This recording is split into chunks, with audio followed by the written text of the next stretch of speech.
Terima kasih yang mulia.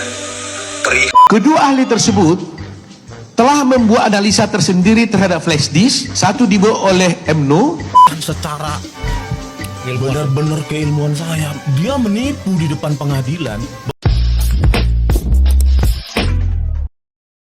Project ya tentunya.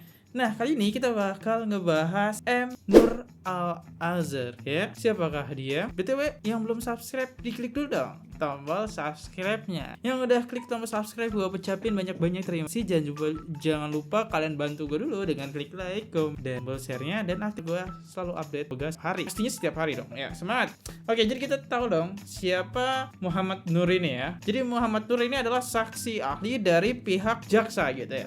Atau bisa dibilang pihaknya Pak Edi gitu. Penuntut umum gitu. Pak Edi nggak nyiapin pengacara kok ya. Tapi jaksa-jaksa gitu ya. Ini kita langsung aja masuk ya. Siapakah M. Nur Al-Azhar ini? Mari kita bahas di konten ini. Let's go.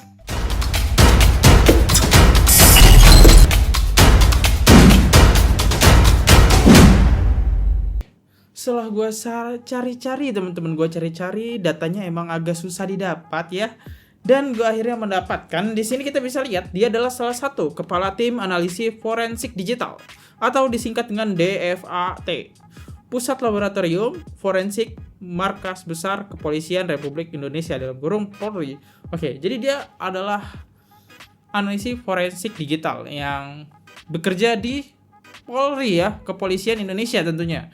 Oke, berarti dia ini masih berteman baik dengan jaksa-jaksa karena kan masih ada hubungannya dengan kepolisian. Awalnya gue kira dia ini nggak ada hubungannya gitu dengan kepolisian, ternyata ada. Walaupun dia ahli forensik digital ya, dia masih di bawah naungan kepolisian. Oke. Dan kalau kita baca di sini tertulis, Kompol Muhammad Nur merupakan pakar forensik digital Polri. Pria yang punya nama lengkap Muhammad Nur Al-Azhar merupakan perintis pengembangan kemampuan digital forensik di Pusat Laboratorium Forensik Bareskrim Polri sejak tahun 2000. Pada Senin 13 bulan 2 2017, ia dihadirkan dalam sidang kasus penistaan agama oleh Basuki Jaja Purnama sebagai saksi ahli. Saat ini Nuh menjabat sebagai kepala tim analisis forensik digital atau yang disingkat DFAT, Pusat Laboratorium Forensik Markas Besar Kepolisian Republik Indonesia. Muhammad Nur sudah sering menangani berbagai kasus pidana yang terlibat cukup menghebohkan di tanah air. Salah satu di antaranya adalah ia menjadi saksi ahli dalam sidang kasus Eskop berujung maut dengan terdakwa Jessica,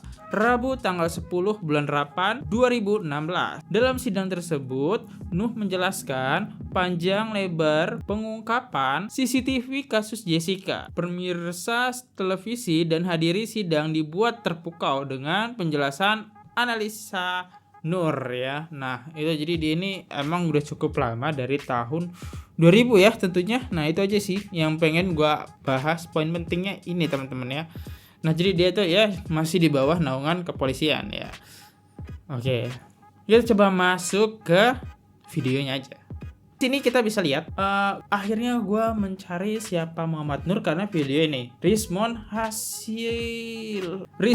Hasiholan rekayasa CCTV Muhammad Nur Saksi ahli M. Nuh itu ya. ditanya, diminta oleh pengacara ya Pak Untuk Hasibuan itu kan yang Anda tampilkan itu kan tadi hasil analisa Anda itu kan video yang sudah analisa enlightenment katanya bahasanya. Coba putarlah dulu yang dari flash disk barang bukti yang menjadi barang bukti itu ya. Tetapi apa yang saya saksikan secara benar-benar keilmuan saya, dia menipu di depan pengadilan bahwa yang ditampilkan adalah yang exactly the same hasil rekayasa dia. Jadi nipu boy. Mulai dari pengadilan awal sampai akhir kita tidak pernah tahu CCTV SITIS itu, footage SITIS itu tidak pernah tahu. Yang ada yang ditampilkan adalah yang sudah diolah, sudah direkayasa frame-nya ini. Jadi Rizmon itu meyakinkan kita dengan hasil dari ahli digital forensik dari Polri yaitu Muhammad Nur Al-Azhar ini jelas-jelas banget apakah dia masih bersekongkol dengan para jaksa-jaksa sehingga biar tahu nih siapa, apakah Muhammad Nur Al-Azhar ini bersekongkol dengan jaksa-jaksa ya, biar Jessica bersalah. Menarik ya dari ungkapan. Oke, next adalah satu kamera digital di kamera CCTV yang sama, waktu yang sama, tetapi resolusi berbeda. Siapa yang merekayasa siapa? Apakah si Christopher Liharto atau Muhammad Nur Al-Azhar? Kalau dari logika multimedia, tentu yang memperkecil, mereduksi frame itu yang melakukannya kan gitu. Tapi biarlah polisi. Makanya saya pesan kepada adalah satu kamera. Nah ini ya, jadi dari awal tadi yang dibicarakan sebenarnya perubahan resolusi ya. Yang dimanipulasi adalah perubahan resolusi yang diubah oleh Muhammad Nur ya. Oke, jadi ini yang ditanggapi oleh Rismon ya. Oke, coba kita masuk ke video saat persidangan ya. Oke, di sini ada caption sih, saksi ahli IT Jessica. Flash disk yang ada di tangan saksi ahli itu telah dibawa pulang. Apapun yang dilakukan hanya dia dan Tuhan yang tahu. Oke, kita coba dengerin dulu sebelum berkomentar. Andi kita mungkin ada memberikan pendapat. Terima kasih yang mulia. Perihal Ini suara Rismon ya. Dalam dunia image dan video processing itu tidak mengindikasikan adanya konsistensi dari pergerakan-pergerakan yang kita indikasikan. Kita memiliki 4 bahan pembanding dan memiliki konsistensi pergerakan yang menjadi indikasi tempering. 1. Yang kedua, flash disk yang ada di tangan saksi ahli itu telah dibawa pulang. Apapun yang dilakukannya hanya dia dan Tuhan yang tahu. Oleh karena itu, konsistensi yang kami dapatkan dari berbagai sumber itu sudah menjadi indikasi kuat adanya tempering. Terima kasih. Saya mau Andi. Oke, jadi sesuai ya. Ini gue flashback dulu ke persidangan buat ngebuktiin apakah benar. Ternyata sesuai menurut gue. Apa yang disampaikan Rismon dari dulu sampai sekarang ya, masih sesuai ya. Jadi flash disk itu dibawa pulang ya sama si ini nih, ada nih fotonya nih ya, Muhammad Nur ya. Nah, Al-Azhar lagi. Namanya aja udah keren banget ya, Muhammad Nur Al-Azhar. Nah, ini ya, teman-teman, udah dibawa pulang sama dia. Jadi ya Rismon itu bilang enggak, ya ini sebuah bukti kok dibawa pulang ya. Bisa aja direkayasa. Nah, sekarang Rismon yakin itu direkayasa di persidangan. Oke, next kita coba masuk lagi flashback ke depan dulu ya. Jangan ke belakang terus. Next. Dan hakim memutuskan berdasarkan narasi dari yang dibuat oleh Muhammad Nur Al-Azhar. Mirip sekali, hampir 90% mengatakan untuk memutuskan kami melihat CCTV. CCTV yang kabur itu dijadikan dasar untuk memutuskan bahwa itu pergerakan tangan, memasukkan, memindahkan. Itu sudah kabur semua. Yang ditampilkan di persidangan itu bukan yang whole story, bukan yang informasi yang penuh dengan objek-objek yang masih bisa kita persepsikan gitu. Itu sudah objek-objek yang isinya multi interpretatif. Siapapun bisa mengatakan itu paperback dan lainnya gitu. Dan pertanyaannya adalah kenapa dia melakukan itu? Ini kalau serius memang sekali. ada asli yang lebih informatif gitu kan. Karena ini serius sekali kan. Kalau misalnya dia melakukan itu kan artinya merusak masa depan orang lain kan. Kalau saya nggak serius, saya nggak kesini, Mbak. Saya nggak ke podcast ini, saya nggak ke podcast yang lain. Saya hidup nyaman saja. Saya menulis, saya bekerja secara remote, saya mengerjakan pekerjaan saya. Tapi ini kita harus bongkar. Gitu. Ini tragedi hukum di Indonesia kalau menurut saya, pengadilan di Indonesia. Satu lagi fakta bahwa ketika Muhammad Nur Al-Azhar sebagai saksi ahli diminta untuk memutarkan, diminta oleh pengacara Jessica saat itu, Pak Otto, putar yang asli, dia putar yang sudah direkayasa juga. Itu penipuan di depan pengadilan. Oke. Ini ya wajahnya Rismon, gila, gue merinding banget sih. Kok wajahnya Rismon lagi wajahnya Muhammad Nur Al-Azhar. Dan gue denger dari tanggapan Rismon, anjir merinding banget ya. Secara logika bener ya kata dia. Ngapain coba dia ke podcast segala macem, nyapain dia, mending dia kerja duduk nyantai udah gitu ya. Dan dia benar-benar memperjuangin guys ya dari tahun 2016, karena dari mungkin dari hakim atau pihak jaksa itu nggak nanggepin apa yang disampaikan Rismond gitu ya, nggak ditanggepin gitu, nggak diproses. Makanya Rismond bersuara. Dan mungkin tujuan Muhammad Nur ya, ini maaf nih kalau misalnya salah ya, mungkin tujuan Muhammad Nur menurunkan resolusi itu biar dia mudah ngeditnya ya. Jadi kalau editing semakin Anda burem, kita nggak tahu nih editing itu apa, editing atau bukan. Dan kita juga bisa menduga-duga nih gambarannya itu Jessica lagi naruh sedotan segala macam, naruh racun, karena kan gambarnya burem ya, jadi kan nggak kelihatan jelas itu. Nah, yang jadi pertanyaan Rismond di sini, semua CCTV itu gambarnya jelas-jelas, cuma CCTV yang menghadap Jessica di menit-menit itu dipotong, resolusi diturunkan, jelek, dan dia merekayasanya seperti itu. Oke, kita coba masuk ke komen deh, biar ada gambaran. Gimana Pak Hakim? Denger belum? Jelas belum? Paham belum? Si ahli ini belum pernah muncul ya. Usut sampai tuntas, kasihan Jessica. Usut untuk keadilan negeri ini. Semoga cepat terungkap. Oke. Ya, ini gue lagi mengungkap ya siapa Muhammad Nur Al-Azhar. Data-datanya ternyata nggak banyak sih. Gue pusing dari data-datanya. Next. Membandingkan dua BAP ini saya temukan bahwa dalam satu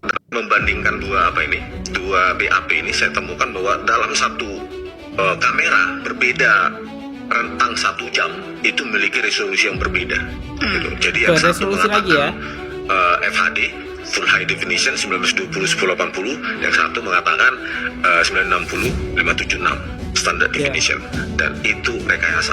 Dan menurut Anda yang mana yang merekayasa dari dua itu? Christopher atau M. Nuh? Dari hasil BAP-nya dua orang itu? Muhammad Nuh. Muhammad. Ya. Makin menarik lagi, diperjelas ya. Oke, diperjelas. Gue tadi gue sempet teman-teman nyari tentang Christopher, data-datanya itu tidak ada gitu. Agak susah maksudnya. Ada sih, cuma gue dapet data-datanya agak susah. Muhammad Nur ini masih dapat lah dikit-dikit ya. Nah, ini ya Muhammad Nur. Waduh, dari dua ini yang paling menyolok adalah Muhammad Nur. Nah, tinggal tunggu laporannya aja nih. Ini udah yakin banget nih. Terus lanjut. Dia melakukan downscaling. Downscaling itu menyebabkan objek menjadi kasar dan kabur. Ya. Oke, jadi Christopher mengatakan bahwa dari BAP-nya menyebutkan bahwa itu Full HD. Yes. Lalu Muhammad Nuh menyatakan itu SD. Ya, standard definition. Standard definition.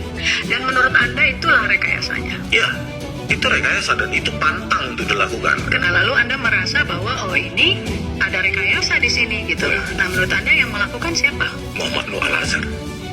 Muhammad Nur lagi dua kali. Saksi ahli melakukan itu. Saya nggak tahu, tapi apa yang Kira-kira menurut Anda gini, Anda kan bisa mengeluarkan, ini saya harus bilang bahwa Anda menuduh ya, maksudnya Anda mengeluarkan tuduhan. saya menuduh berdasarkan fakta. Ya, artinya seperti itu. Wajay. Artinya kalau Anda menyebut itu, Fakta. kira-kira apa motifnya saksi ahli untuk melakukan itu, atau ada hal yang lain yang mungkin bisa Anda sampaikan? Kalau motif hanya dia dan Tuhan yang tahu kan, tapi Oh, dampak ada. dari Ya, boleh itu, nuduh. ya, dampak dari perbuatan dia yang mereka berdua itu.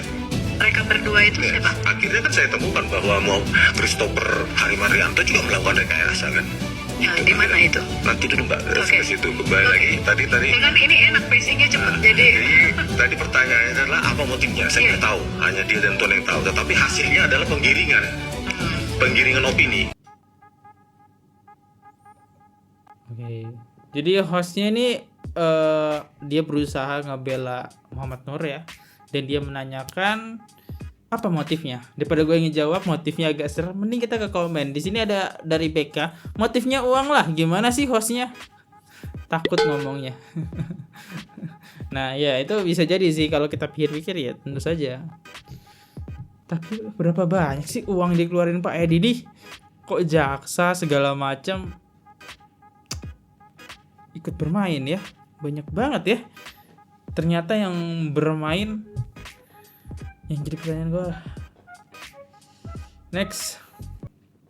BAP-nya Muhammad Nur Al-Azhar, di mana disebutkan dalam rentang 1 jam satu CCTV itu berbeda resolusi. Pada saat itu saya temukan di situ, dan itu diabaikan oleh hakim. Diabaikan. Dalam arti divonis nggak Tidak. muncul itu. Tidak dipertimbangkan. Tetapi ketika saya ulangi lagi, saya pelajari lagi, didapatkan poin yang lebih telak dan meyakinkan saya bahwa ini 1.000.000%, 1 miliar % ini rekayasa. Kenapa? Kamera yang sama rentang waktu yang sama, resolusinya berbeda, yang ini 1, yang ini 1/4 ukurannya. Itu hanya bisa dilakukan oleh tangan manusia. BAP. Wow. 1.000.000% berarti sudah seyakin itu. Oke. Berarti siap tunggu laporannya aja ya kayaknya guys. Ya, ini siap aja tunggu laporannya. Kita coba baca deh. Gue tadi belum baca sih. Berita terbaru, temuan saya saat itu diabaikan, tidak dipertimbangkan dalam sidang. Bukti rekaman ini akan ditayangkan dalam pengajuan PK kembali oleh advokat pendukung Jessica. Oh, menarik. Karena udah 1.000.000% teman-teman ya. Oke, jadi perjuangan Rismon ya itu sampai detik ini dia perjuangkan. Gara-gara pada tahun 2016 dia tidak bisa mengungkapkan kejanggalan yang begitu kuat gitu. Emang dia kalau kita flashback dia udah ada kecurigaan gitu ya dengan flash disk yang dibawa pulang. Setelah dia teliti, lihat video itu secara berulang-ulang, fix 1000% ini di rekayasa. Makin menarik gak tuh ya teman-teman. Oke, kita masuk dulu ke flashback ke yang dulu-dulu. Dari di sini, kenapa Muhammad Nur dan Christopher menolak menyerahkan flash disk rekaman CCTV? Oke, jadi di sini ada momen ya Muhammad Nur menolak menyerahkan CCTV. Oke, kita dengerin ya. Bahwa Muhammad Nur Al-Azhar dan Christopher Harimandrianto di persidangan menolak menyerahkan flash disk yang mereka copy dari barang bukti flash disk 32 GB. Ada apa? Kenapa menolak? Mungkinkah yang mereka putar itu adalah rekaman CCTV yang diambil dari Dermawan Salihin? Bisa saja, bukan? Bisa saja, bukan? Kalaulah ternyata yang mereka perlihatkan di persidangan adalah rekaman yang diputar Dermawan Salihin, apakah itu yang menjadi penyebab rekaman yang mereka putar tersebut menjadi terpotong-potong? Karena menurut saksi Dermawan Salihin, yang dia ambil adalah yang krusial-krusial saja. Apakah karena yang krusial-krusial saja sehingga yang mereka tampilkan adalah hanya rekaman CCTV yang tidak utuh? Berikut ini adalah transkrip keterangan Dermawan Salihin atas pertanyaan penasihat hukum dan salah satu majelis hakim anggota ketika Dermawan didengar sebagai saksi di persidangan. Transkripnya sebagai berikut. Penasihat hukum bertanya, satu Pak, yang kelewatan tadi. Bapak tadi menyita-nyita seperti polisi, reserse saja ya, menyita apa? Cairan, terus menyita lagi USB. Saya ingin tahu di mana USB itu, bisa dipertunjukkan. Dermawan Salihin menjawab, ada. Kemudian penasihat hukum, apa disita di barang bukti? Dermawan Salihin menjawab, apa? Penasihat hukum, USB rekaman di Olivier Cafe itu. Dermawan Salihin, ada. Itu saya punya milik pribadi, bukan barang bukti itu. Penasihat hukum, loh, tadi katanya diserahkan ke polisi. Dermawan Salihin menjawab, begini loh, saya ambil yang aslinya itu ya, yang asli itu di polisi, diserahkan ke polisi, dikasih ke kejaksaan. Kalau saya mau investigasi sendiri, itu urusan saya, Anda nggak bisa tanya. Dermawan Salihin melanjutkan lagi, kelihatan sekali kalau dia nutup itu bagian pada saat itu melakukan itu. Hakim anggota, namun itu semua dari, kemudian Dermawan Salihin menjawab dari USB. Hakim anggota, hasil USB. Dermawan Salihin menjawab, ada di handphone saya. Hakim bahwa Muhammad Nur Al-Azhar. Kayaknya sih Muhammad Nur ini dari pernyataan ini sih kayak kerja sama ya. Kalau gua garis bawahi sih kayak kerja sama dengan Edi Darmawan ya, Salihin ini ya. Dan lucunya kok barang bukti bisa sama Edi Darmawan dan dia bisa megang gitu ya. Aneh banget Dan. Kok bisa-bisanya saya mau investigasi sendiri gitu. Itu urusan saya. Anda gimana itu ya pernyataan seperti itu teman-teman. Agak aneh ya, agak racu gitu. Oke, coba kita masuk ke komen deh. Berarti CCTV yang sudah diedit sama Muhammad Nur dan JPU ada apa dengan negara ini? Diedit atau tidak? Allahualam. Yang jelas DVR CCTV tersebut dihapus secara permanen. Udah dihapus dong. Ini sidang kapan? 2016. Semakin jelas dan semakin bersinar kasus ini. Ya ini ya, sangat janggal gitu. CCTV diminta nggak boleh. Dan file aslinya 800, kalau nggak salah 800 GB ya teman-teman. Tapi yang diambil cuma 32 GB itu kan jauh banget ya. Kenapa kalau bisa ada yang video lengkapnya, kenapa harus video yang pendek gitu kan? Itu kayak harus dipertanyakan gitu. Bener. Lu punya buku ya, kita kayak gini ya, kita gambarin aja ya. Punya buku yang lengkap, kenapa ngambilnya yang selembar gitu ya? Ataupun kayak video sekarang lah ya, yang lagi viral-viralnya, kadang-kadang di podcast suka dipotong-potong tuh videonya tuh, dipotong-potong malah jadi aneh-aneh kan. Nah ini kejadian kayak gini menurut gue ya, pendapat gue, maaf nih kalau salah ya, menurut gue sih kayak gitu sih. Jadi ya diambil aja bagian yang salah-salahnya dan gak ditampilin video panjangnya. Kalau ada video panjangnya pasti kan kita bisa lihat dari sudut pandang lagi gitu, makin luas kita melihat. Tapi ya itu video dipotong terus dibawa pulang, flash disknya kan barang bukti langsung dibawa pulang, tuh aneh banget. Kenapa bisa dibawa pulang? Karena kita tahu dong, ahli forensik digital tersebut itu masih di bawah naungan polisi. Jadi ya aman-aman aja dia bawa pulang. Dia punya polisi gitu ya. Di situ jabatan polisi digital forensik kan udah aman lah intinya ya. Next, sekelas hakim notaben banyak pengalaman, akhirnya kena prank juga oleh CCTV yang direkayasa. Ahli digital forensik Mabes Polri AKB Muhammad Nur Al-Azhar wajib hukumnya harus diproses. Oke, kita dengerin ya. Bagaimana CCTV yang sudah direkayasa itu sangat memengaruhi keyakinan hakim dalam memutuskan putusan. Ya, Oke, kita putuskan. Ya, tajam bagi kami untuk membuktikan bahwa pelakunya dia ketika di Ini CCTV hakimnya kita ya? lihat gatal-gatal tangan. Nah, dari video yang tadi itu kan kita bisa lihat Kang, betapa CCTV yang sudah direkayasa itu menjadi variabel yang sangat penting untuk meyakinkan hakim dalam membuat keputusannya. Di sana bisa kita lihat bahwa, saya ulangi lagi, CCTV menjadi sarana yang empuk, dan bahwa CCTV ini menjadi tolak ukur. Karena ketahuan pada saat di zoom ada gerak-gerik tangan itu masuk ke salah satu tempat gelas, tapi ketutup paper bag. Bayangkan dengan dia mencontek habis narasi dari Muhammad Nuh itu. Mencontek habis, mengcopy paste. Oh iya benar ya, narasi mencontek Muhammad habis Nuh ya. dan dijadikan rujukan sebagai dasar untuk membuat keputusan. Ini juga bahwa pelakunya dia. Ketika di CCTV kita lihat gatal-gatal tangan. Dia merasa gatal-gatal tangan itu, pergerakan itu tidak bisa dibuat-buat ketika frame itu kasar. Bisa Pak Hakim, itu dibuat-buat bisa. Jadi Terus? Saya menyimpulkan dari apa yang dia katakan tadi itu, bahwa benar-benar ini narasi Muhammad Nuh itu memang masuk menjadi rujukan dia membuat keputusan. Tapi kalau saya lihat hampir 99% itu narasinya Muhammad Nuh yang menjadi rujukan. Tadi kita buktikan dia disumpah mengatakan bahwa resolusi di flash disk ada 1920/80. Ternyata dia lakukan reduksi. Terbukti dari metadata itu. Sehingga kabur. Semua kabur, abstrak. Sehingga hakim bersandar pada narasi dia. Terbukti. Pada saat acara Rosi, alasan dia merasa teryakinkan adalah narasi Muhammad Nuh itu. Menanglah dia Muhammad Nuh, tertawa dan naik jabatan. Hah? Ketawa dan naik jabatan guys? Hah? Wow. Jadi Muhammad Nur memainkan CCTV ya. Karena kalau kita dengar benar juga sih. Patokan dari hakim yaitu CCTV teman-teman. Kalau kalian nonton podcastnya, itu patokan hakim menentukan itu diperkuat oleh CCTV. 99% kata-kata Muhammad Nur diambil oleh hakim karena bukti CCTV tersebut ya. Oke, di 2016 ya mungkin hakim percaya aja ya, karena 2016 kayaknya belum canggih-canggih banget lah ya. Oke, jadi ya mungkin hakim umur berapa ya hakim tuh ya, jadi dia percaya aja gitu. Belum viral-viralnya lah ya video editing. Kalau sekarang mah siapapun yang udah punya HP bisa ngedit video gitu kan. Oke, gila, siap. Muhammad Nur ini kuat banget ya berarti. Dia tuh kerja sama siapa guys ya. Next, Muhammad Nuh dan Muhammad Nuh Al-Azhar dan Christopher Harimaryanto, kalian harus bertobat, minta maaf ini pesannya ya. kepada keluarga Jessica dan juga kepada hakim dan kepada pengacara. Anda telah melakukan penipuan di depan publik dan menipu seluruh bangsa Indonesia.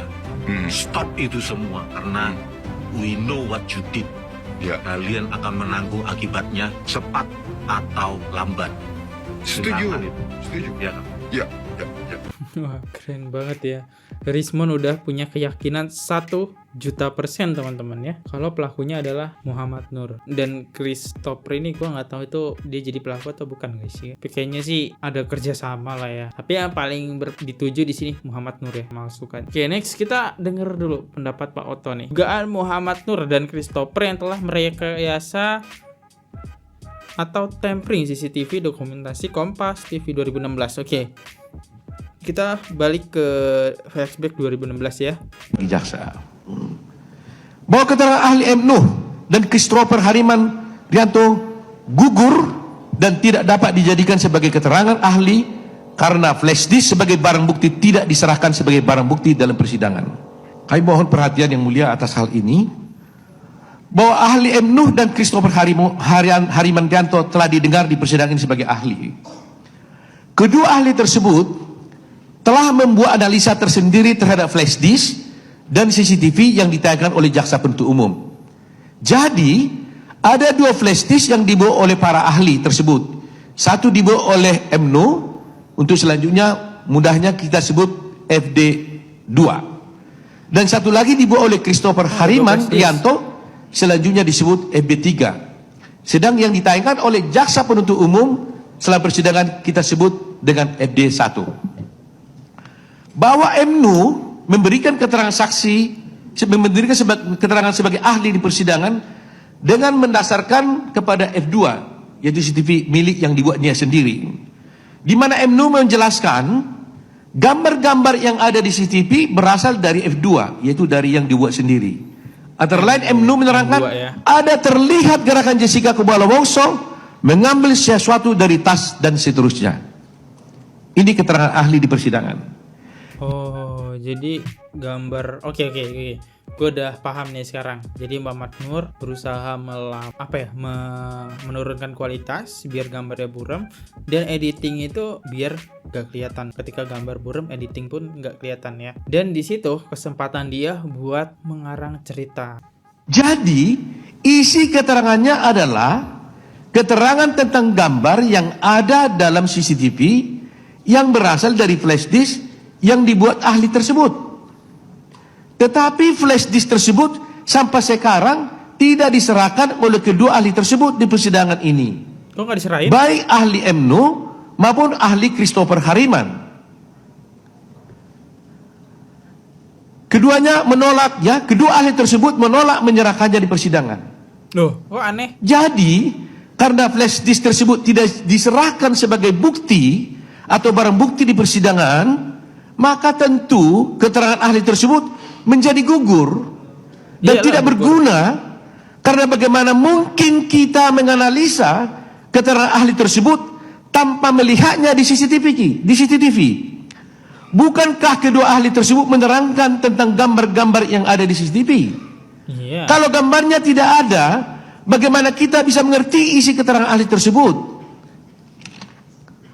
Hal ini perlu mendapat perhatian yang serius dari yang mulia.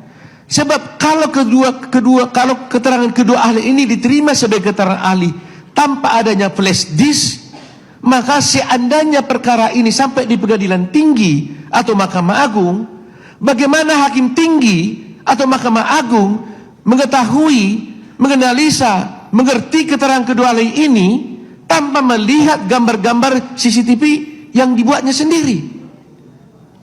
Dia bercerita tentang gambar-gambar, tetapi flash disknya tidak diberikan. Yang tercatat hanya ceritanya dia, keterangan dia, tapi gambarnya tidak ada. Bagaimana mungkin majelis bisa melihatnya sekarang? Tapi bagaimana hakim tinggi bisa melihat, mengetahui bahwa yang diucapkan saksi tersebut sesuai dengan ada yang dalam gambar, padahal gambarnya tidak diberikan? Jadi jelaslah, dengan tidak diserahkannya flash disk yang dibawa ahli tersebut, maka keterangan kedua ahli tersebut, yaitu M. Nuh dan Christopher, menjadi gugur. Setidak-tidaknya tidak mempunyai kekuatan pembuktian yang sempurna karena keterangannya tersebut tidak disertai gambar yang berasal dari flash disk yang dibuatnya sendiri.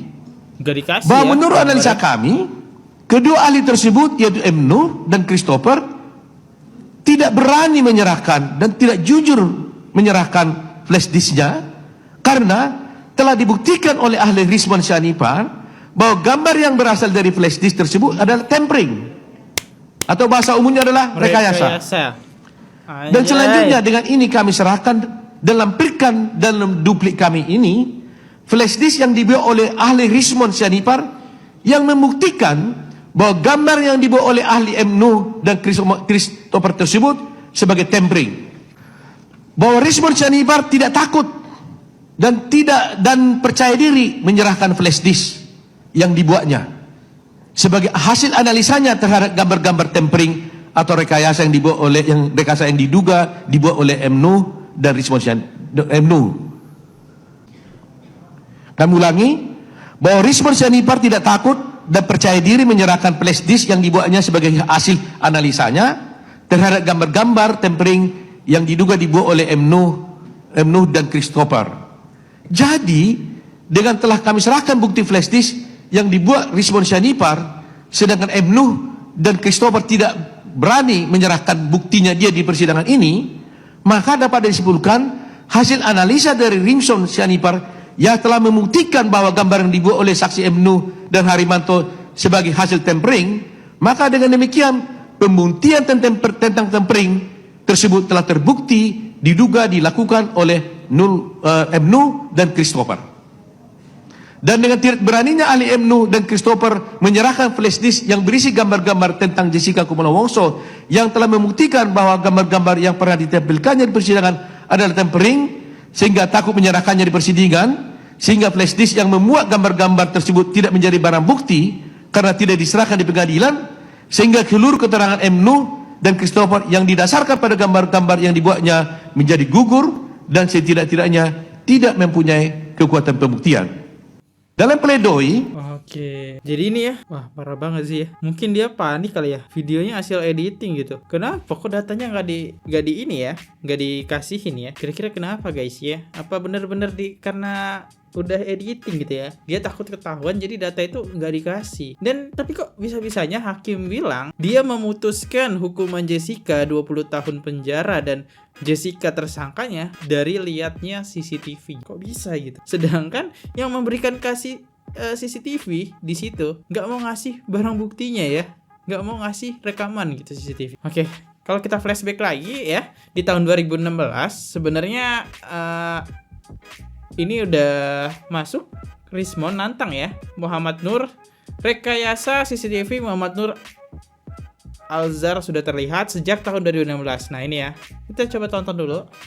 Ahli digital forensik Mabes Polri Muhammad Nuh menantang ahli digital Rizwan Hasiholan Syahipar untuk membuktikan kejanggalan yang disebut Rizwan. Telah hadir di studio kami ahli digital forensik dari pihak terdakwa Jessica Kumala Wongso Rizwan Hasiholan Syahipar. Selamat malam Pak Rizwan. Dan saudara sebenarnya kami sudah mengundang sejak Rizwan tuh dari 2016 dia berani muncul di TV. Ini Bapak Nur ini kemana ini ya? Harusnya nongol gitu ya. Tadi kami juga sudah berusaha untuk mengundang Muhammad Nuh untuk hadir bersama-sama. Untuk bersama-sama kemudian kita duduk bersama membicarakan apa yang menjadi titik perbedaan keduanya. Namun hingga saat ini kami mengudara Muhammad Nuh untuk menolak untuk berkeberatan untuk hadir di Kompas Malam. Serius amat lo Rizwan, gua kan cuma bercanda. Di tahun 2016 diajakin bareng nih kayak podcast bareng gitu, kagak mau dia. Mungkin takut blunder gitu ya, lebih baik dia nggak muncul di media gitu. Okay. Kemudian langsung bertanya aja ke Pak Rizwan nih. Pak Rizwan, ya. Anda punya kesimpulan yang luar biasa bertentangan dengan Muhammad Nuh. Anda katakan bahkan ada dugaan rekayasa dalam hasil analisis seorang Muhammad Nuh mengenai perbedaan software yang Anda gunakan dengan software yang digunakan oleh Muhammad Nuh. Muhammad Nuh mengatakan bahwa kalau mau membedakan atau membandingkan dua hal itu harus apple to apple. Artinya ia menantang Anda untuk menggunakan softwarenya dan melakukan analisis yang sama. Apakah memang kalau kemudian dilakukan dengan dua software yang berbeda hasilnya akan berbeda? Tidak ya. Software sama aja lah. Analisis forensik itu banyak gitu, bukan hanya satu. Dan yang digunakan di dalam BAP itu cukup primitif karena ya yang ada hanya fitur filter apa itu gamma. Sementara apa yang kita punya itu banyak, bisa menghitung banyak filter, banyak enhancement begitu. Dan itu open source, semua programmer punya itu gitu loh. dan bisa diuji oleh banyak programmer. Dan Pak Rismon ketika sidang banyak sekali yang bisa nonton ya dengan bebas, termasuk mereka yang ahli juga di bidang digital forensik. Ya, semua terbuka untuk programmer. Gitu. Jadi mereka juga bisa ikut turut menilai. Bisa menilai, memverifikasi dan menguji apa yang saya uji. Pak Rismon, Anda mengatakan setidaknya dari analisis di BAP Muhammad Nuh, Anda katakan ada perbedaan laju dan jumlah frame yang dituliskan oleh atau dinyatakan oleh Muhammad Nuh dalam berkas acara atau berita acara pemeriksaan dari ukuran resolusi, kemudian juga ada jumlah frame yang berkurang menurut Anda dari yang 25 frame per detik kemudian menjadi 10 frame per detik. Bisa dijelaskan sebenarnya teknisnya seperti apa? Ya, di dalam BAP itu disebutkan bahwa resolusi kamera CCTV-nya adalah resolusi HD, yaitu ukuran 1920 dikali 1080. Itu resolusi HD, ya kan? Tetapi banyak file di dalam BAP itu resolusinya adalah 960 kali 576. Ini kan dugaan manipulasi ya, rekayasa. Tuh, di 2016 bahkan Rismon aja datang ya ke acara berita, sedangkan Muhammad Nur nggak mau gitu. Ini bener-bener gue nggak bisa komen apa-apa. Ini janggal banget ya. Makin hari gue makin ngebahas Jessica, makin banyak banget kejanggalan yang terbongkar ya sampai detik ini. Dan jaksa-jaksa, hakim-hakim segala macam semuanya yang berkaitan kasus-kasus itu pada kemana gitu. Ayo datang podcast lagi. Nih seru nih kalau misalnya Muhammad Nur Al-Azhar diundang ke podcast terus ngejelasin lagi ya. Kita bisa tahu nih apa pembelaan dia. Tapi kayaknya sih nggak mungkin sih. Ini di tahun 2016 tuh ya. Dia aja kagak mau datang tuh berdebat dengan Rismon ya. Anjay ya. Kita tahu lah Muhammad Nur kan di bawah naungan kepolisian. Anjay. Ya. Mungkin gini aja sih teman-teman ya videonya. Tapi sebelum menutup video ini gue pengen bacain dulu top komen di video gue sebelumnya ya. Dan sebelum gue bacain top komen, gue mau ucapin dulu terima kasih ya yang udah ngasih gue super thanks-nya. Itu udah gila. Ini kamu adalah orang pertama ya yang ngasih super thanks. Thank you banget super thanks-nya. Ini lumayan lah buat ngopi-ngopi gitu kan, biar gak ngantuk kan. Makasih banyak ya. Oke. Pokoknya kalau ada yang ngasih super thanks, gue pasti bakal ucapin terima kasih di video ini. Oke, tapi kali ini kita bakal bacain dulu komen-komentarnya ya. Sekarang kita lanjut ke kolom komentari top komen. Oke, top komen yang pertama dari Taufik Syah Putra 5314 dengan jumlah like 11. Si Sandi wajib diperiksa KPK biar busuk bareng sama si Edi maling di penjara. Iya. Jadi kita tahu lah ya kalau Edi dengan Sandi ini temenan baik ya. Apakah kasusnya bakal sama gitu? Bagi dua gitu duitnya kan. Nggak bercanda teman-temannya, itu hanya bercanda aja teman-temannya. Serius kena nanti aku. Next dari Muhammad Datanu 3586. Muak banget gue lihat muka si Sandi dalam kasus Jessica. Ya agak erogan lah ya, agak erogan sih kalau gue juga ngelihatnya ya. Ya wibawanya tinggi lah karena kan dia seorang jaksa ya. Jadi harus tegas gitu. Begitu ke Sambo baik. Itu sih ya, makanya gue tampilin baik gitu. Ya ini ya. Gokil lah ini, makasih banget ya. Tapi ini cuma ada 2 sih top komen hari ini ya. Ada 49 komen dan makasih ya yang udah gercep nih komen di sini. Gua Fadli undur diri ya teman-teman. Misalnya nih kalau ada kata-kata salah, kata-kata menyinggung ataupun kata-kata yang menyakitkan kalian, gue minta maaf ya. Semua itu dari faktor ketidaksengajaan gue. Thank you banget. Gue cuma bisa balas dengan love kayak gini. Gue Fadli undur diri. Sampai jumpa di video selanjutnya. See you. Goodbye. Bye-bye. Oke guys, subscribe channel FKR Project. Jangan lupa kalian subscribe channelnya FKR Project. Subscribe channel FKR Project. Hai guys, jangan lupa untuk subscribe FKR Project.